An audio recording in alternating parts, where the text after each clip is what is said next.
YouTube ప్రేక్షకులకు నా యొక్క నమస్కారాలు. ఈరోజు నేను మీకు మరుగుమందులో అతి ముఖ్యమైన చెట్టుని మీకు పరిచయం చేయబోతున్నాను. అసలు ఈ మరుగుమందు ఎందుకు వాడవలసి వస్తుందంటే, భార్యాభర్తల సమస్యలతో బాధపడుతున్న వారికి, ప్రేమికుల సమస్యలతో బాధపడుతున్న వారికి, అదేవిధంగా అత్తాకోడల సమస్యలతో బాధపడుతున్న వారికి ఈ చెట్టు పేరు అత్తిపత్తి చెట్టు అని అంటారు. ఈ అత్తిపత్తి చెట్టు పేరు అదేవిధంగా ముట్టుకుంటే ముడిచిపోయే చెట్టు అండి. చూడండి, ఈ విధంగా ఈ చెట్టుని ముట్టుకుంటే ముడుచుకుంటుంది. ఈ చెట్టుతో తయారు చేసే మరుగుమందు తినే దాంట్లో కానీ, లేకపోతే వాళ్ళు వేసుకునే బట్టలకు కానీ, చెప్పులకు కానీ, శరీర భాగాన ఎక్కడైనా పూస్తే చాలండి.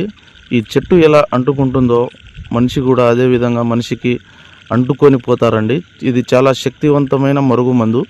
చాలామంది మరుగుమందని ఏదో ఒక మందు పెట్టి సైడ్ ఎఫెక్ట్కి గురవుతున్నారు. తీసుకునే ముందు చాలా జాగ్రత్తగా తీసుకోండి. ఈ కాలంలో మరుగుమందు కేవలం మంచికే వాడాలి, చెడుకు మాత్రం ఉపయోగించకూడదు. కేవలం మంచికే వాడాలండి.